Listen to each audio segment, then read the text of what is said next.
When Susan woke up that autumn morning, her fingers were already reaching for the notebook she always left on the bedside table. It was a ritual she had maintained for at least 5 years, writing down the day's goals before even fully opening her eyes. She quickly wrote, 1. Start pottery classes. 2. Organize the closet by colors. 3. Stop eating sugar. She looked at the list with momentary satisfaction, knowing that, as always, she would only accomplish a small fraction of what she planned. Susan's apartment was like her mind, full of unfinished projects. A loom in the living room, gardening books stacked near empty pots, a guitar with only 4 strings. Every corner told the story of a new interest that lasted exactly 7 days, what her friends affectionately called the Susan cycle of transformation. Hello, Austin. I'm heading to the pottery class. You won't believe it, but I really am, she said on the phone, while trying to fit her left foot into the right boot. On the other end of the line, Austin's calm and slightly amused voice responded, Susan, it's 7 in the morning on a Saturday. Isn't the class at 10? Austin lived just 2 blocks away, in an organized and minimalist apartment that was the opposite of Susan's creative chaos. Tall, broad-shouldered, and with a smile that seemed permanently affixed to his face, he had the gift of calming any situation just with his presence. Damn, you're right, she realized, letting herself fall onto the sofa between a pile of magazines and a one-eyed stuffed cat. I think I'm nervous. What if I'm terrible at pottery too? Like when you were terrible at knitting, yoga, watercolor painting, and Japanese calligraphy, he laughed. Life would be boring if you were good at everything right away, don't you think? This was the dynamic between them. Susan, always energetic, jumping from one idea to another, and Austin, the steady rock, the friend who never judged her failed attempts to find her true passion, as she put it. They met in college during a comparative literature class. Susan dropped a stack of books on Austin's foot, and as she apologized profusely, she also spilled his coffee on his white shirt. Instead of getting upset, Austin simply said, Well, now I have an interesting story to tell when asked about this stain.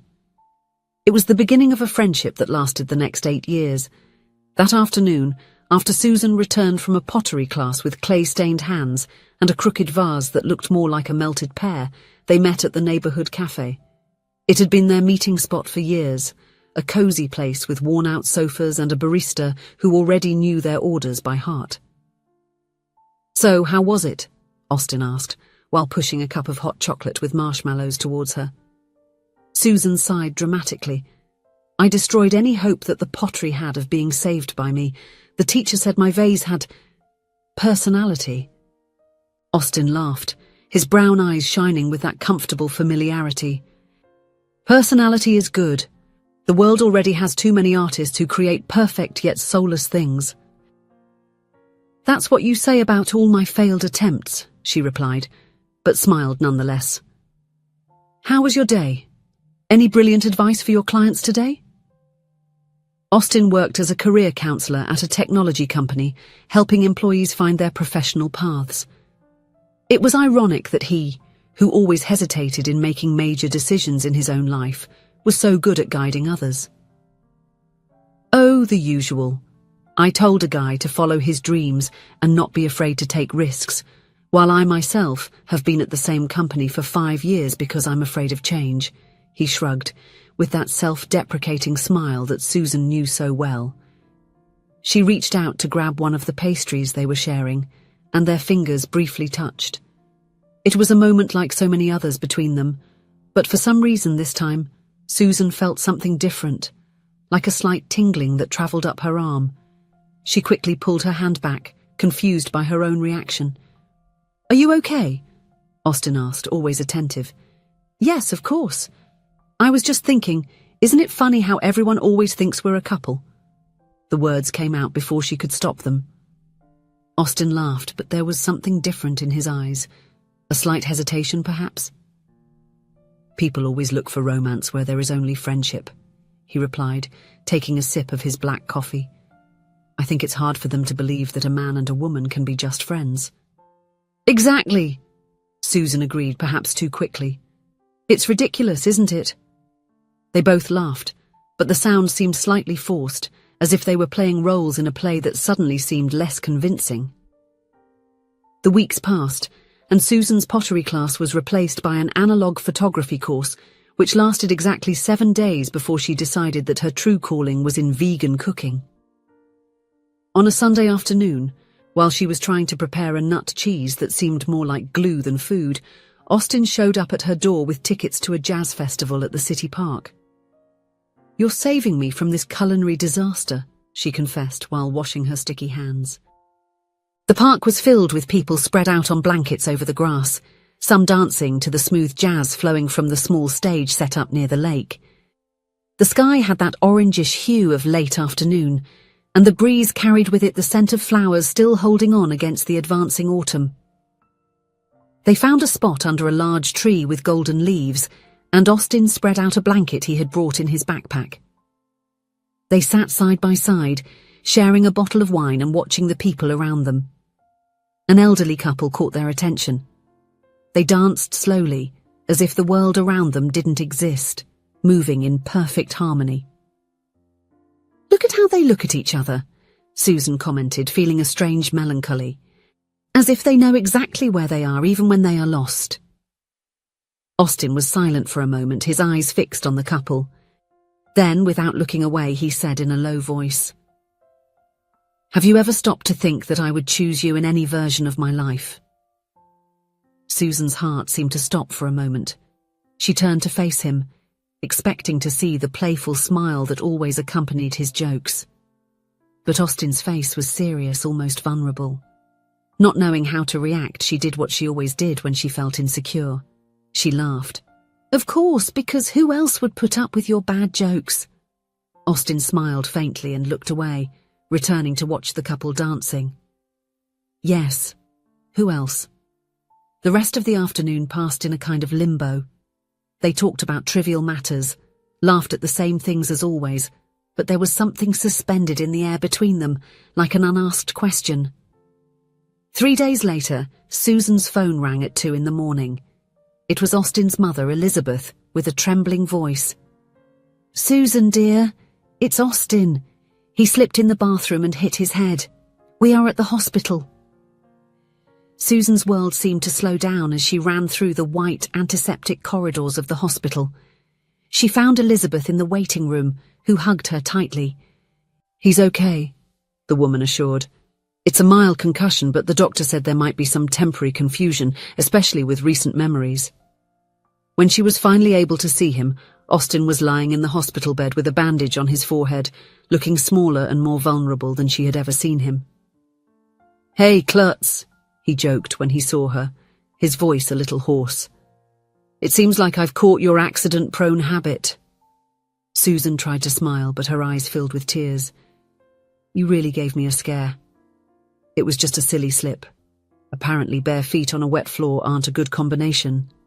He tried to shrug, but grimaced with pain. In the following hours, while the doctors conducted tests and explained the necessary care, Susan noticed that Austin seemed confused about recent events. He remembered college, work, and old stories they shared perfectly, but the past few days were hazy in his memory. And then she realized he did not remember the jazz festival. He did not remember saying those words that turned her world upside down. "Do you remember the last time we saw each other?" she asked casually, while helping him get ready for discharge the next day. Austin frowned, concentrating. "At the cafe, right? You had just come out of your pottery class." Susan's heart tightened. The jazz festival had been days after that. He really didn't remember. In the weeks that followed, life resumed its normal pace. Austin returned to work, still experiencing occasional headaches, but improving each day. Susan gave up vegan cooking and began making small videos for social media about her failed attempts at hobbies, something that, ironically, was being quite successful. But there was something different inside her. Austin's words that afternoon in the park lingered in her mind. "I would choose you in any version of my life." What did that really mean?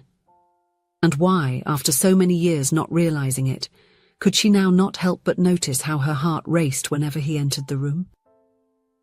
One night, while they were having dinner at her apartment, she had ordered takeout, obviously, Susan gathered the courage for an indirect approach. Austin, do you believe that people who have been friends for a long time can, develop other feelings?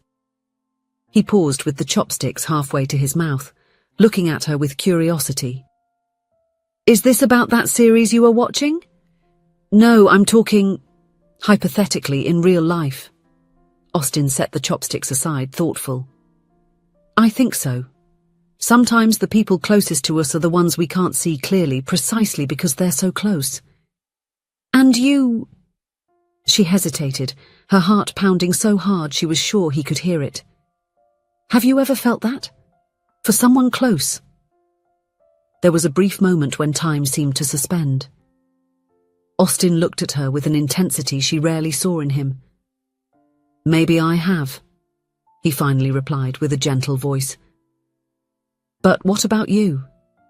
Susan felt her face burn. This was not the direction she expected the conversation to take. Me?